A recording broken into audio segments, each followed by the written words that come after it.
तो प्यारे दोस्तों, इस अंश को अध्यात्म के दृष्टि से भी और सामाजिक दृष्टि से भी हर व्यक्ति को सुनना चाहिए, क्योंकि इसमें विवाह की गहराई के बारे में खलील जिब्रान ने वर्णन किया है। तो आगे अलमित्रा ने पुनः कहा, विवाह के बारे में क्या कहेंगे गुरुदेव? और उन्होंने उत्तर दिया, तुम साथ जन्मे हो और साथ ही सदा रहोगे। तुम साथ रहोगे जब मृत्यु के श्वेत पंख तुम्हारे दिनों को बिखेर देंगे। हाँ, तुम साथ रहोगे, यहाँ तक कि ईश्वर की मौन स्मृति में भी, परंतु तुम्हारे साथ रहने में थोड़ा अंतराल भी हो, और स्वर्ग की हवाएं तुम दोनों के बीच नृत्य करें। एक दूसरे से प्रेम करो, पर प्रेम को बंधन मत बनाओ, बल्कि वह एक गतिमान सागर हो। तुम्हारी आत्माओं के तटों के बीच एक दूसरे का प्याला भरो, पर एक ही प्याले से मत पियो। एक दूसरे को अपनी रोटी दो, पर एक ही रोटी से मत खाओ। साथ गाओ, साथ नाचो और आनंदित रहो, पर प्रत्येक को अकेले रहने दो। जैसे वीणा के तार अलग अलग होते हैं, हालांकि वे एक ही संगीत में कंपन करते हैं। अपने हृदय दो, पर एक दूसरे की अभिरक्षा मत सौंपो, क्योंकि केवल जीवन का हाथ ही तुम्हारे हृदयों को संभाल सकता है। और साथ खड़े रहो, पर बहुत निकट नहीं, क्योंकि मंदिर के स्तंभ अलग अलग खड़े होते हैं और ओक तथा सरू के वृक्ष एक दूसरे की छाया में नहीं बढ़ते।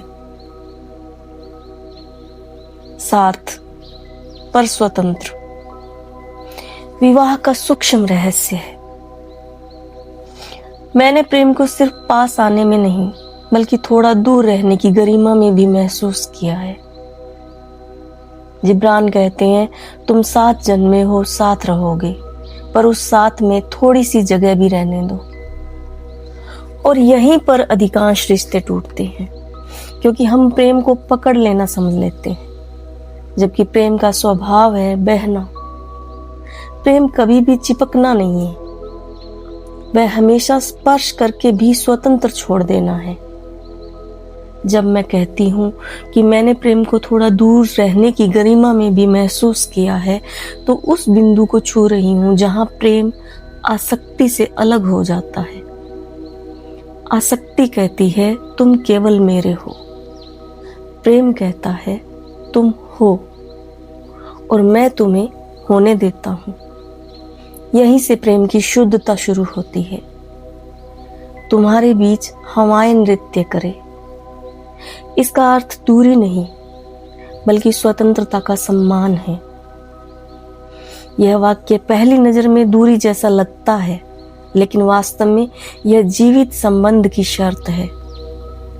सोचो, अगर दो पेड़ बिल्कुल सटे हुए हों, तो उनकी जड़ें एक दूसरे को दबाने लगेंगी, उनकी शाखाएं उलझ जाएंगी, वे दोनों ही पूरी तरह विकसित नहीं हो पाएंगे। लेकिन जब उनके बीच थोड़ा सा अंतर होता है, तो हवा बहती है, धूप उतरती है और दोनों अपने अपने आकाश को छूते हैं।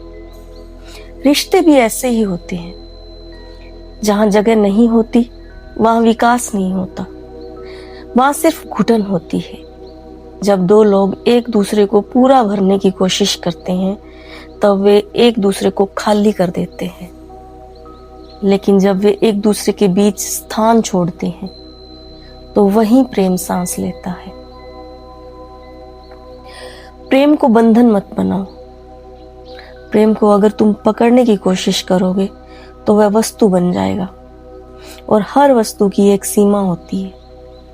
लेकिन प्रेम वस्तु नहीं, एक प्रवाह है, फ्लो है। वह हर दिन बदलता है, हर अनुभव के साथ और गहराता है, हर दूरी में भी अपना बना रहता है। जब तुम उसे रोकते हो, तो वह सुरक्षा बन जाता है, और सुरक्षा धीरे धीरे कैद बन जाती है। प्रेम बंधन नहीं, एक चलता हुआ सागर है। अगर तुम उसे रोक लोगे, तो वह सड़ जाएगा, लेकिन तुम उसे बहने देते हो, तो वह तुम्हें भी बहना सिखाता है, और वही जीवन है। एक ही रोटी से मत खाओ। यह पंक्ति बहुत लोगों को कठोर लगती है, पर इसमें प्रेम की सबसे बड़ी सुरक्षा छिपी है। जब दो लोग एक दूसरे पर अपनी खुशी, अपनी पहचान और अपना अस्तित्व टिका देते हैं, तो वे एक दूसरे के स्रोत बन जाते हैं। और समस्या यह है कि कोई भी मनुष्य स्रोत नहीं हो सकता, क्योंकि वह स्वयं अपूर्ण है। इसीलिए अगर वह दूर गया तो तुम टूट जाओगे, अगर वह बदल गया तो तुम खो जाओगे। लेकिन जब तुम अपने भीतर पूर्ण होते हो तो रिश्ता जरूरत नहीं रहता, वह चयन बन जाता है। और चयन में जो प्रेम होता है वह सबसे सुंदर होता है। वह स्वार्थ नहीं सिखाता, यह आत्मनिर्भरता सिखाता है। रिश्ता तब सुंदर होता है जब दो पूर्ण व्यक्ति मिलते हैं, न कि दो अधूरे लोग जो एक दूसरे में खोकर खुद को ही खो दें। वीणा के तार बहुत सुंदर उपमा है। तुम साथ गाओ, साथ नाचो, पर एक का अपना स्वर हो, प्रत्येक का अपना स्वर हो। जैसे वीणा के तार, वे अलग अलग होते हैं, तभी तो संगीत बजता है। वीणा के तार अगर एक हो जाएं, तो ध्वनि तो होगी, पर संगीत नहीं होगा। संगीत इसलिए जन्म लेता है क्योंकि हर तार की अपनी ध्वनि है, हर कंपन अलग है, और फिर भी वे एक लय में जुड़ते हैं। रिश्ते का सौंदर्य भी यही है। एकता समानता से नहीं, बल्कि विविधता के संतुलन से जन्म लेती है। जब तुम अपने स्वर को खो देते हो तो रिश्ता बचता नहीं, वह सिर्फ एक आदत बन जाता है। मंदिर के स्तंभ, प्रेम का अंतिम सत्य है ये। मंदिर के स्तंभ एक दूसरे से सटे नहीं होते, फिर भी वे एक ही छत को संभाले खड़े रहते हैं।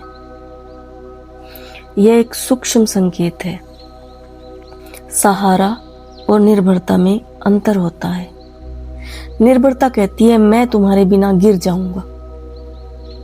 प्रेम कहता है मैं खड़ा हूं और तुम्हारे साथ खड़ा रहना चुनता हूं। जो लोग एक दूसरे पर टिके होते हैं, वे एक दूसरे के गिरने का कारण बन जाते हैं। लेकिन जो स्वयं में स्थिर होते हैं, वे मिलकर एक ऐसी संरचना बनाते हैं जो समय, दूरी और परिस्थितियों से परे होती है। मेरा अनुभव यही कहता है, प्रेम पास आने में है, पर पूरी तरह घुल जाने में नहीं। प्रेम साथ रहने में है, पर स्वयं को खो देने में नहीं। प्रेम देने में है, पर खुद को समाप्त कर देने में नहीं। प्रेम वह स्थान है जहां दो आत्माएं मिलती हैं, पर एक दूसरे को निगलती नहीं, बल्कि एक दूसरे को विस्तार देती है। प्रेम अंततः कोई बंधन नहीं, न ही कोई उपलब्धि है जिसे पा लिया जाए। वह एक जागरूक उपस्थिति है जहां दो व्यक्ति एक दूसरे के साथ होते हुए भी स्वयं से जुड़े रहते हैं। वहां अधिकार नहीं, स्वीकार होता है। वहां पकड़ नहीं, प्रवाह होता है। वहां खो जाना नहीं, बल्कि और अधिक स्वयं को पा लेना होता है। और शायद यही प्रेम का सबसे सुंदर रूप है, जहां हम बनते हुए भी मैं और तुम दोनों सुरक्षित, स्वतंत्र और संपूर्ण बने रहते हैं। शायद सबने किसी न किसी रूप में ऐसा प्रेम जिया है, जहां पास होते हुए भी कुछ अधूरा लगा, या दूर होकर भी कोई रिश्ता भीतर जीवित रहा। हम सब कहीं न कहीं वही सीख रहे हैं, कैसे किसी को थामे बिना उसके साथ रहा जाए, कैसे प्रेम किया जाए बिना खुद को खोए, अगर तुमने भी कभी ऐसा महसूस किया है तो जान लो, तुम अकेले नहीं हो। हम सब इस यात्रा के यात्री हैं, जहां प्रेम हमें एक दूसरे से नहीं बल्कि सबसे पहले खुद से जोड़ता है, और शायद वहीं से हर सच्चा संबंध जन्म लेता है। और अंत में प्रेम कोई कहानी नहीं जो पूरी हो जाए, न ही कोई मंजिल है जहां पहुंचकर ठहर जाया जाए। वह एक निरंतर चलने वाली अनुभूति है जो हर मिलन में जन्म लेती है, हर दूरी में गहराती है और हर स्वीकृति में शांत हो जाती है। जहां तुम किसी को बदलना नहीं चाहते और कोई तुम्हें बदलने की कोशिश नहीं करता, वहीं प्रेम सबसे सच्चे रूप में होता है। शायद प्रेम का अंतिम सत्य यही है कि वह तुम्हें किसी और का नहीं बल्कि स्वयं का बना देता है, और उसी में तुम अनायास ही सबके हो जाते हो।